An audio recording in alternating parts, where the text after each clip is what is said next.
All right, he's an actor. He's a terrific actor. I've enjoyed everything I've ever seen him in.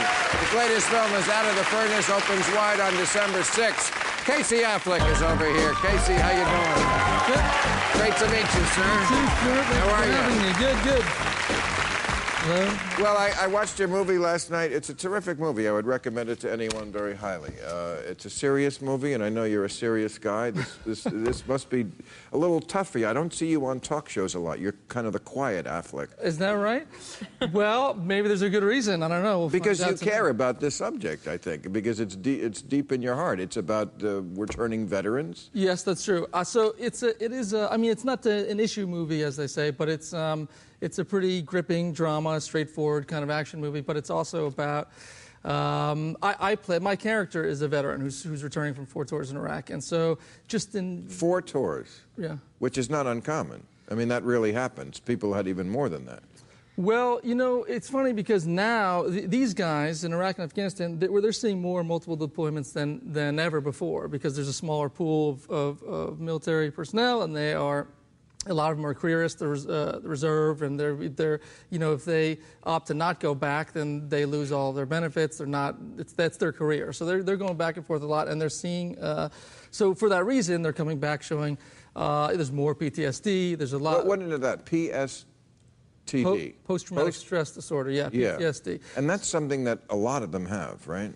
That is something that a lot of them have. I mean, a lot of them also lose limbs, and they have other, you know, huge catastrophic... But what is that? I mean, how would you describe that? Obviously, in the movie, we see it depicted. Yeah. People who just have trouble reintegrating into society.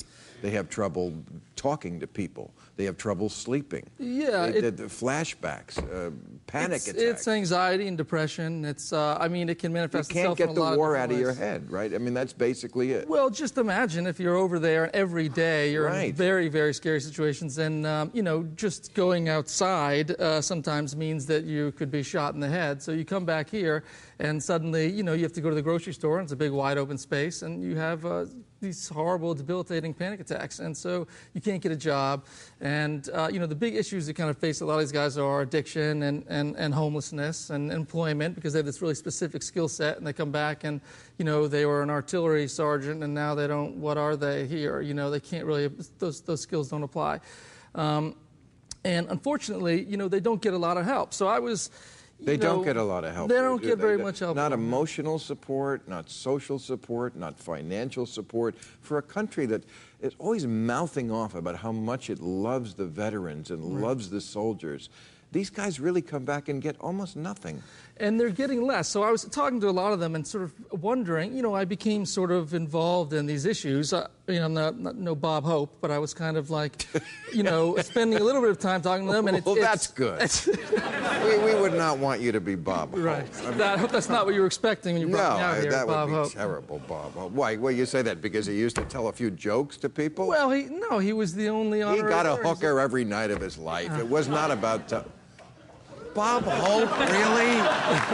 Really? Okay. Thanks. Go ahead. You're not Bob Hope. I had something to say. No, go ahead.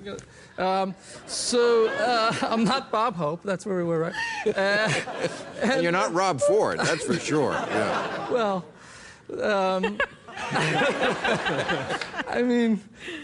Crack's a low point, but you know. So, you know, I learned a lot over the course of this, and you don't have to really even get to know any of these guys, but just to sort of absorb some of these statistics. Like, for example, 1/3 of the adult homeless population in this country are veterans. 1 in 3 homeless people, if you see on the street, that is a veteran. That's pretty staggering, upsetting. Astounding. Here's the worst: is that every day 22 veterans commit suicide. Every single 65 minutes, a veteran commits suicide. And you have to wonder, why is this happening? Why had they, what can be done to help them? And in talking to some of them, you know... what can be done to help? What should we be doing right now? Well, they should have better access to treatment. So some of them have to apply and reapply and wait and prove that they have PTSD or prove, you know, if they're not visibly missing 2 limbs or something, sometimes it can be hard just to get treatment, to get benefits. Sometimes these guys who have these catastrophic injuries, you know, they can't work, they get a little bit of money, but the person who has to quit their job and take care of them full time doesn't get anything. So, but, you know, like right now, for example, one thing's happening, which is the Farm Bill. In the House, it wants to cut $40 billion out of the SNAP program, the Supplemental Nutrition Assistance Program.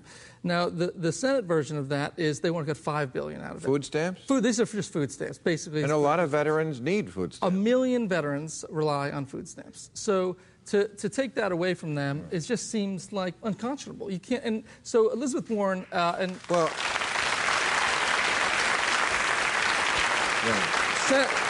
Senator Gillibrand and Elizabeth Warren had an amendment which lost, but they were going to put the $5 billion back in there, so there were no cuts made to the food stamp program. And the way that they were going to do that was they were going to reduce the guaranteed profits for these agricultural insurance companies from 14% to 12%. It was just 2% reduction for these gigantic companies, and that would cover the $5 billion, and it lost. So. Well, I think a lot of that is because, and I'm sorry to throw it back to my Republican friends, but, you know, food stamps has got branded as that's the takers. Well, the right, takers. That's what we think when we hear food stamps now because of all that propaganda. Right, and that's also part of a broader social problem. But the House bill, what it tries to do is direct some of that aid to the people who actually need it. And that's why we need to be having these kinds of discussions about how we can take this money that we have, which is a finite resource, and spend it on the populations who need it. But, I mean, when Mitt Romney talked about that 47%, you know, the takers, I mean, a lot of that is people who really need that money. They're not takers. They're poor people. They're veterans. They're older people. They're the people we're supposed to take care of. We should be the takers of them.